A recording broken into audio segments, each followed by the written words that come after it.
So I will start again. Good morning to all of you. We are again in the political science class and we were going through the topic arenas during the Cold War, arenas of the Cold War, and we have seen first two paragraphs about the arenas of the Cold War. Heading is we were going on to the topic arenas of the Cold War. Open out your page, the topic arenas of the Cold War, that is on page number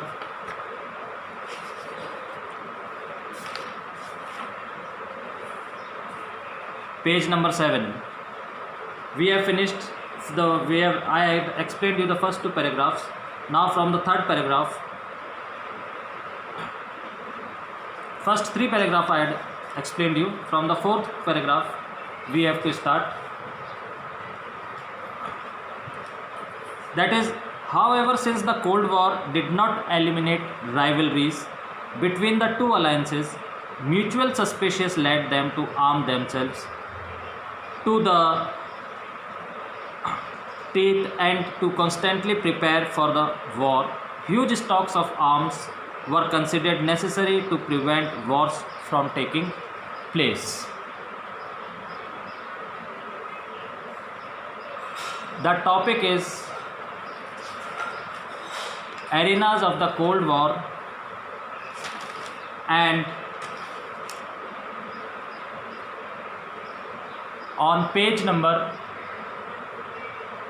sum up the previous three paragraph. I had better how much time it will take if I sum up all the first three paragraphs. I had explained you already in the previous class. You just go through the school app. Videos there. I had already uploaded the video of that. What I had explained you yesterday. So we will start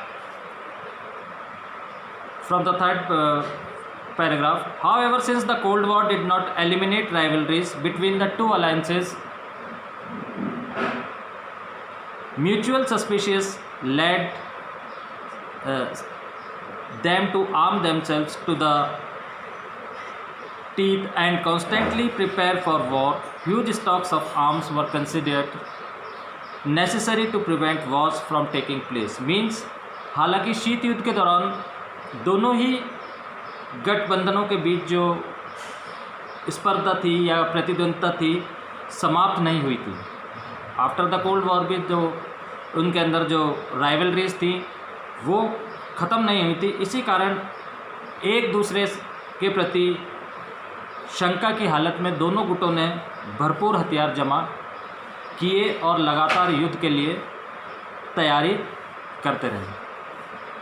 हथियारों के इस बड़े जखीरे, यानी कि हथियारों का जो जमवाड़ा होता है जिसको अपन जखीरा बोलते हैं, हथियारों के इस बड़े जखीरे को युद्ध से बचे रहने के लिए ज़रूरी माना गया. यानी कि ये जो जमा किए गए हथियार थे इनका यूज़ नहीं हो जाए, इसलिए इनको जमा ही रहने दिया जाए, ये बहुत ज़्यादा ज़रूरी माना गया.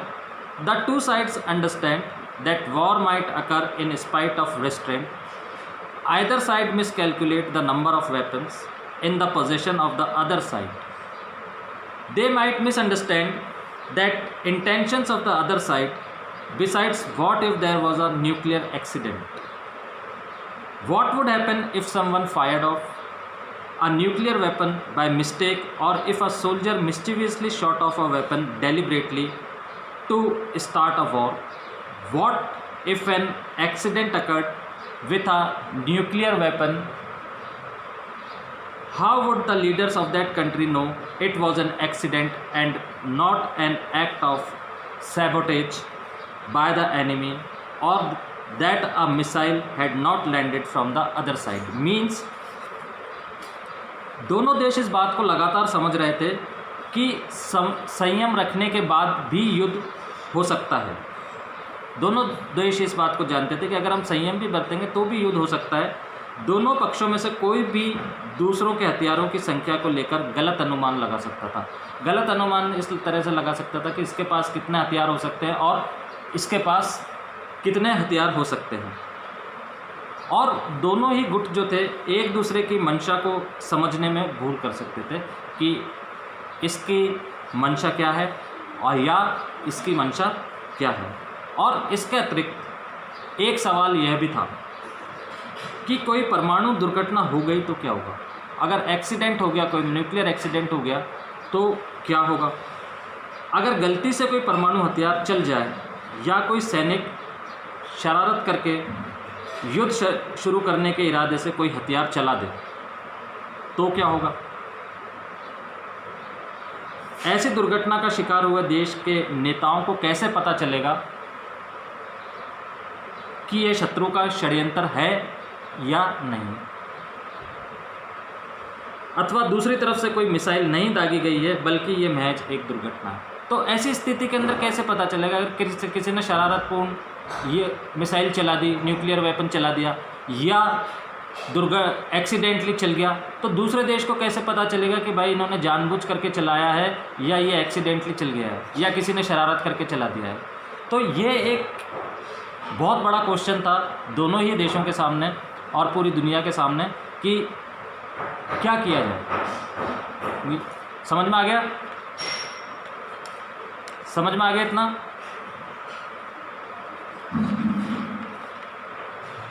Clear? use chat option to say yes or no. Okay, let's move ahead.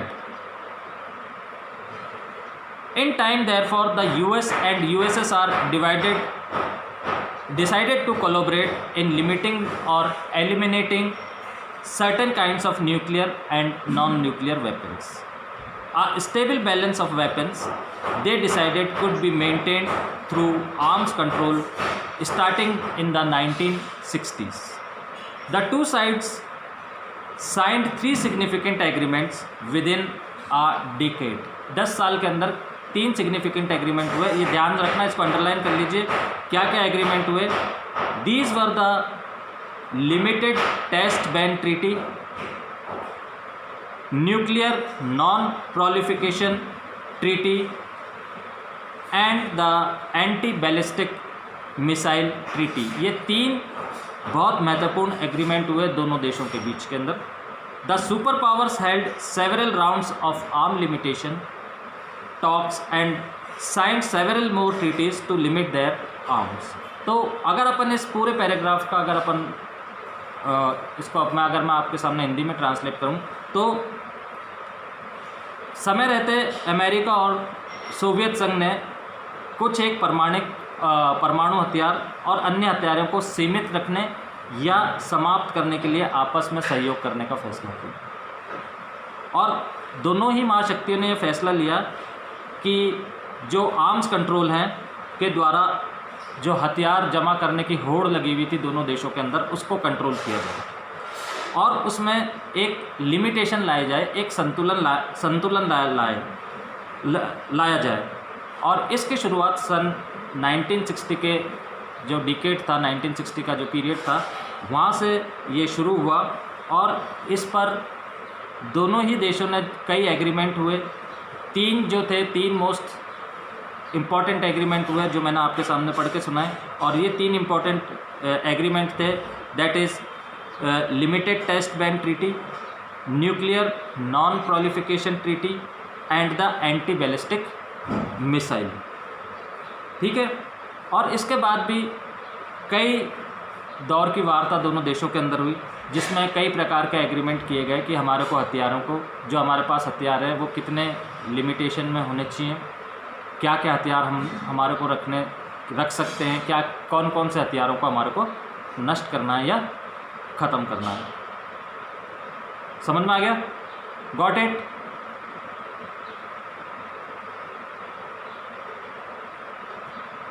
Three treaty का एक्सप्लेनेशन नहीं है, 3 ट्रीटी बताई गई हैं कि ये 3 संधियां हुई थी। 3 संधियां हुई थी। कौन कौन सी संधियां हुई थी? ये पहली संधि हुई थी, उनके नाम दे रखे हैं जो संधि हुई थी। एक तो थी limited test ban treaty, second थी नॉन प्रोलिफिकेशन ट्रीटी और थर्ड थी एंटी बैलिस्टिक मिसाइल ट्रीटी। ये 3 ट्रीटियाँ हुई थी। इन 3 ट्रीटी का एक्सप्लेनेशन तो बहुत बड़ा होगा। ट्रीटी किस किस बात पर हुई थी ये तो बहुत अपने सिलेबस में भी नहीं है और बहुत बड़े लेवल की ये बस जो ट्रीटी हुई थी वो ये ट्रीटी हुई थी, ये संधि हुई थी, दोनों में के बीच में ये एग्रीमेंट हुआ था। Clear? Now what I am giving you is question, write down the question, जल्दी कीजिए, क्वेश्चन लिखिए फटाफट। Name any two, TWO2, name any two arms control treaties, name any two arm controls treaties, TREATIES, treaties signed between, signed SIGNED, signed between two superpowers in 1960. Name any two arms control treaties signed between two superpowers in 1960. Clear? Now question number second. What you have to do? You have to take a political map of Europe.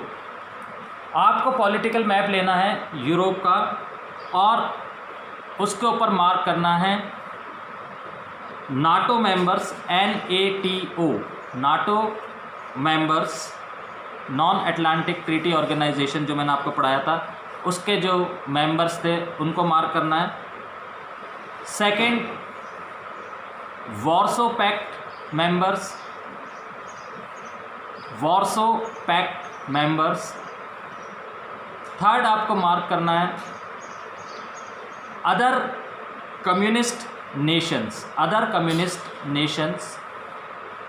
और fourth आपको mark करना है others.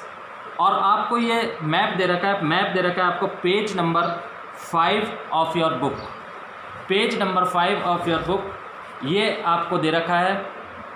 ये map आपको बनाना है और याद रखना है कि कौन कौन से नाटो के मेंबर्स थे, कौन कौन से वॉर्सो पैक्ट के मेंबर्स थे, कौन कौन से अदर कम्युनिस्ट नेशंस थे, और भी जो बचा हुआ है अदर्स। ये वाला मैप जो है ये आप बिल्कुल अच्छी तरह से तैयार कर लीजिएगा, क्योंकि कोई सा भी नाटो का मेंबर्स पूछा जा सकता है, कोई सा भी वॉर्सो पैक्ट का पूछा जा सकता है, कोई भी अदर कम्युनिस्ट नेशंस का पूछा जा सकता है, या और भी कोई चीज़ पूछी जा सकती है अदर्स के अंदर जो दे रखी है। क्लियर? ये वाला मैप है जो आपको प्रिपेयर करना है। Got it? समझ में आ गया?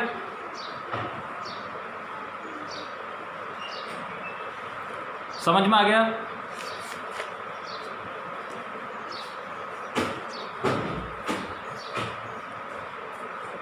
Then on the political map of the world, अब दूसरा मैप लेंगे political map of the world, दूसरा मैप लेंगे वर्ल्ड का, और उसके अंदर आपको मार्क करना है फर्स्ट वर्ल्ड, सेकंड वर्ल्ड और थर्ड वर्ल्ड, यानी कि पहली दुनिया, दूसरी दुनिया और तीसरी दुनिया। वापस से रिपीट कर रहा हूँ, on the political map of the world locate first world,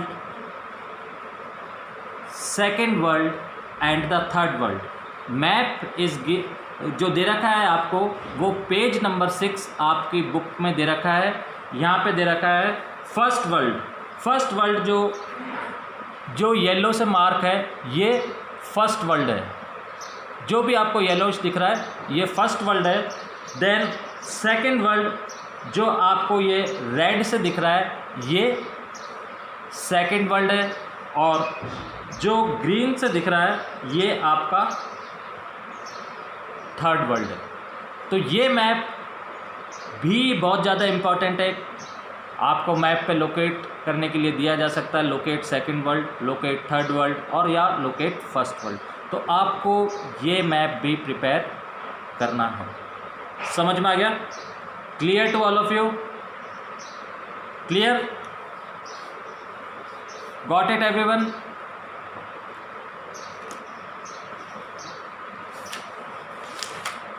Now we move on to the next topic, that is challenge to bipolarity, means दो ध्रुवीयता को चुनौती।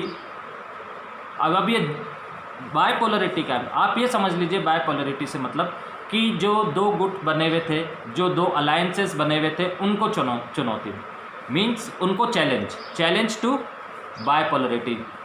यूएसए के अलायंस और रशिया और उसके अलायंस को चैलेंज। बायपोलरिटी का मतलब होता है दो जो पोल्स हैं अपने, दोनों ही अपोजिट पोल्स में थे, एक ईस्ट में था और एक वेस्ट में था, यानी कि रशियन साइड जो थी वो ईस्ट में थी और जो अमेरिकन साइड जो थी वो वेस्ट में थी। तो वैसे तो अपने दो पोल होते हैं, नॉर्थ पोल और साउथ पोल, दो ध्रुव होते हैं, बट यहाँ पे क्या है, दो ध्रुवीयता बोला गया, यानी कि बायपोलरिटी बोली गई, क्योंकि ये दो भी क्या थे, ईस्ट और वेस्ट के अंदर ये देश थे। तो इन दोनों को चैलेंज, अब इन दोनों का चैलेंज क्या था देखते हैं, कौन चैलेंज कर सकता है। हाँ, ये I mean to say challenge to the super powers and their alliance. कोई डायरेक्ट तो इनको चैलेंज कर ही नहीं सकता था, लड़ाई करके तो कोई चैलेंज कर ही नहीं सकता था इनको, क्योंकि लड़ाई के अंदर तो कोई इनसे जीत ही नहीं सकता था। जो थोड़ा बहुत चैलेंज मिला इनको, खाली क्या है, और चैलेंज किस बात का मिला था कि लड़ाई जो वॉर होने वाली थी कोल्ड वॉर के अंदर, कि भाई लड़ाई रुक जाए, लड़ाई ना हो, वॉर ना हो, इस प्रकार से थोड़ा बहुत इनको चैलेंज मिला। और वो कैसे मिला अपन देखते हैं कि किसने इनको चैलेंज किया, बट चैलेंज उस वे में नहीं किया कि भाई इनके साथ लड़ाई कर लें या वॉर कर लें। लड़ाई या वॉर करते इनके साथ तो वो लोग ख़त्म हो जाते। चैलेंज दूसरे वे में कि इनको वॉर करने से रोकना। Let's see, we have already seen how the cold war tended to divide the world into two rival alliances. It was in this control, the non-alignment offered the newly decolonized countries of Asia, Africa and Latin America a third option not to join either alliances. अब जैसा अपन देखता है कि किस तरह शीत युद्ध की वजह से दुनिया दो पार्ट के अंदर बट चुकी थी या बट रही थी, इसी संदर्भ को देखते हुए गुट निरपेक्षता यानी कि नॉन अलाइनमेंट जो अपन पढ़ रहे थे, नॉन अलाइनमेंट जो अपन ने पढ़ा है, नॉन अलाइनमेंट ने एशिया, अफ्रीका और लैटिन अमेरिका को एक तीसरा ऑप्शन दे दिया। यानी कि आप अगर ना तो रशिया को ज्वाइन कर रहे हो ना अमेरिका को ज्वाइन कर रहे हो, तो एक थर्ड विकल्प और आ गया इनके सामने, नॉन अलाइनमेंट। यह विकल्प था दोनों महाशक्तियों के गुटों से अलग रहना, यानी कि किसी भी महाशक्ति के गुट को ज्वाइन नहीं करना। The roots of NAM went back to the friendship between the leaders of Yugoslavia, Joseph Broz Tito, India's Jawaharlal Nehru and Egypt's leader Abdul Nasser, who held a meeting in 1956। अब गुट निरपेक्ष आंदोलन की जड़ में जो फाउंडिंग मेंबर्स थे वो था यूगोस्लाविया के जोसेफ ब्रोज टीटो, भारत का जवाहरलाल नेहरू और इजिप्ट यानी कि मिस्र के गमाल अब्दुल नज़ीर की दोस्ती थी। इंडोनेशिया सुकर्नो हैड घानास कामे नुकरमा strongly supported them.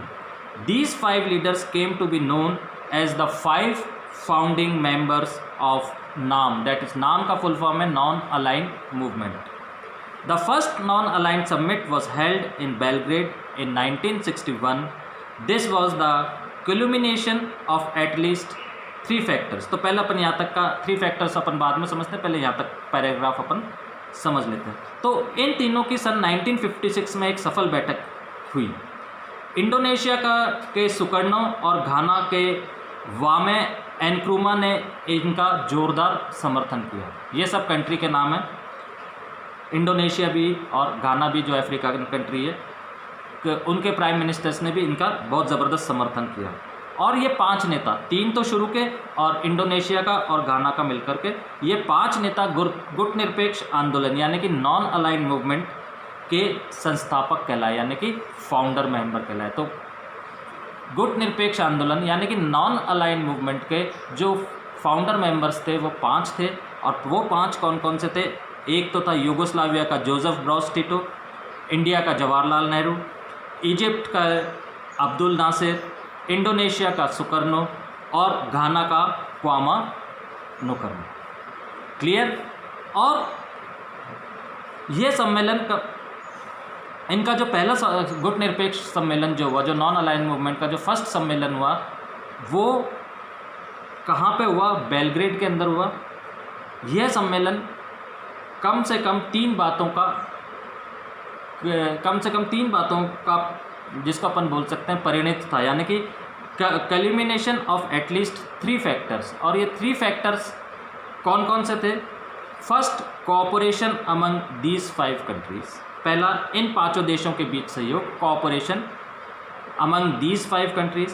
Second, growing cold war tension and its widening arenas. दूसरा जो इनका सम्मेलन के अंदर पॉइंट था वो था शीत युद्ध का प्रसार और इसके बढ़ते हुए दायरे। And third, the dramatic entry of many newly decolonised African countries into the international arena by 1960. There were 16 new African members in the UN. और थर्ड, अंतर्राष्ट्रीय फलक पर बहुत से न्यूली इंडिपेंडेंट अफ्रीकन कंट्रीज, यानी कि नव स्वतंत्र अफ्रीकन देश, और उनका बहुत ड्रामेटिक वे के अंदर राइज होना। 1960 में तक संयुक्त राष्ट्र संघ में 16 नए अफ्रीकी देश सदस्य बन करके शामिल हो गए थे। तो ये 3 इनके जो थे, ये 3 सम्मेलन में कम से कम इन 3 बातों को परिणित किया गया था, इन 3 बातों को ऊपर गौर किया गया था। जो ये फर्स्ट सम्मेलन हुआ था गुट निरपेक्ष आंदोलन का, नॉन अलाइन मूवमेंट का। Got it? यहाँ तक समझ में आ गया? क्लियर? Any question?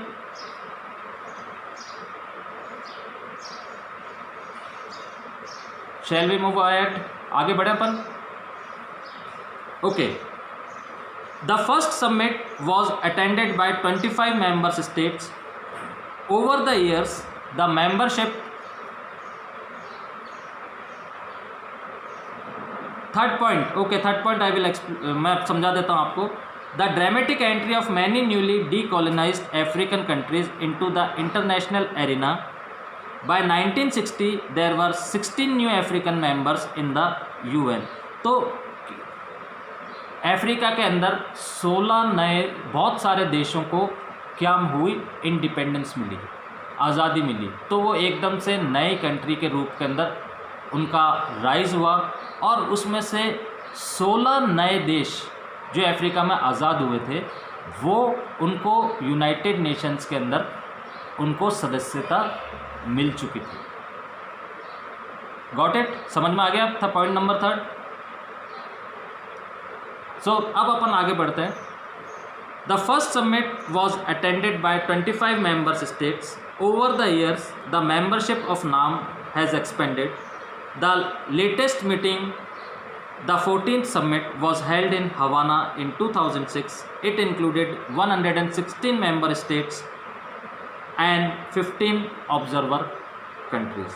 तो पहले जो नॉन अलाइनमेंट का फर्स्ट नॉन अलाइनमेंट समिट जो हुआ था, सम्मेलन जो हुआ था, उसमें 25 सदस्य देश शामिल हुए थे।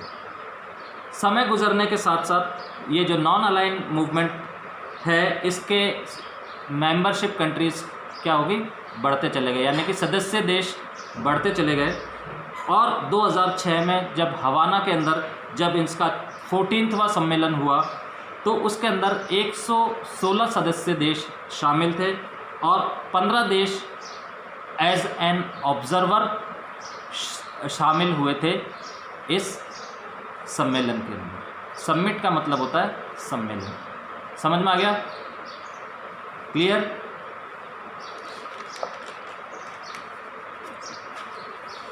Got it?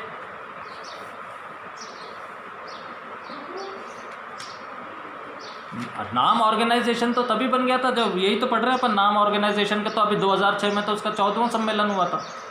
कब बना था नाम? आपको मैंने बताया था ना, जब कोल्ड वॉर चल रहा था।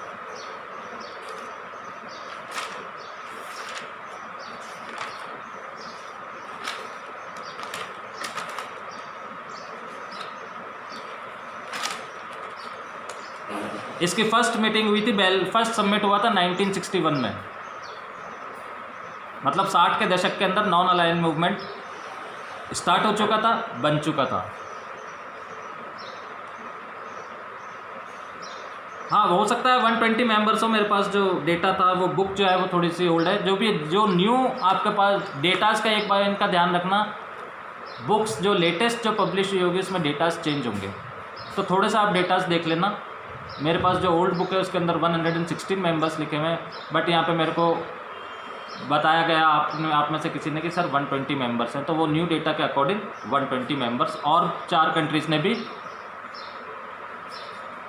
हाँ 1961 में फर्स्ट सबमिट हुआ था, मींस 1960 से ये स्टार्ट हो गया था बनना। धीरे धीरे बनता है, कोई भी ऑर्गेनाइजेशन होता है वो धीमे धीमे बनता है, उसकी कोई एक डेट फिक्स नहीं रहती। आज मैं कोई पार्टी शुरू करूं या कोई ऑर्गेनाइजेशन बनाऊं तो उसकी कब से वो काम करना शुरू करेगा उसकी तो डेट होगी, बट कब से मैंने लोगों को उसमें मिलाना शुरू कर दिया उसकी डेट मेरे पास नहीं होगी। तो 1961 में फर्स्ट सम्मेलन तो हो गया, बट ऑर्गेनाइजेशन, देशों को मिलाना, देशों से बातचीत करना, फिर उनको तैयार करना कि अपन इस तरह का ऑर्गेनाइजेशन बनाएंगे, उसमें लगता है time. Clear?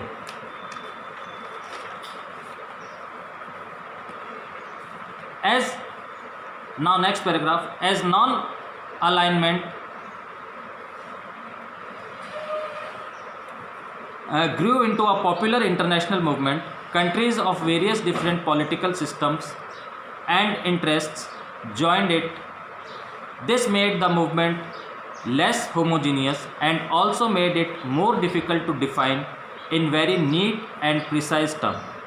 What did it really stand for? Increasingly, NAM was easier to define in terms of what it was not. It was not about being a member of an alliance. तो ये paragraph जो है यहाँ पे आपके पास 2 question दे रखे हैं। एक तो what did it really stands for, नाम आखिर क्या चीज़ है, क्या काम कर रहा है, और दूसरा है नाम was easier to define in terms of what it was not. It was not about being a member of an alliance. क्या ये दोनों अमेरिका के जो अलायंस थे और जो सोवियत संघ के जो अलायंस थे उनके साथ नहीं था, क्या खाली यही काम था इसका? मैं पूरा पैराग्राफ आपको समझाता हूँ। जैसे जैसे गुट निरपेक्ष आंदोलन एक लोकप्रिय अंतर्राष्ट्रीय आंदोलन के रूप में बढ़ता गया, वैसे वैसे ही अलग अलग राजनीतिक प्रणाली और अलग अलग हितों के देश शामिल इसमें शामिल होते चले गए। और ये जो नॉन अलाइन मूवमेंट था, इसका जो मूल स्वरूप, इसका जो ओरिजिनल स्वरूप था, गुट निरपेक्ष मीन्स नॉन अलाइन मूवमेंट। इसका ये हिंदी में बोलते हैं, गुट निरपेक्ष हिंदी में है और नॉन अलाइनमेंट इंग्लिश में है बेटा, ठीक है। गुट नॉन अलाइनमेंट को गुट निरपेक्ष हिंदी में बोलते हैं। क्लियर? सो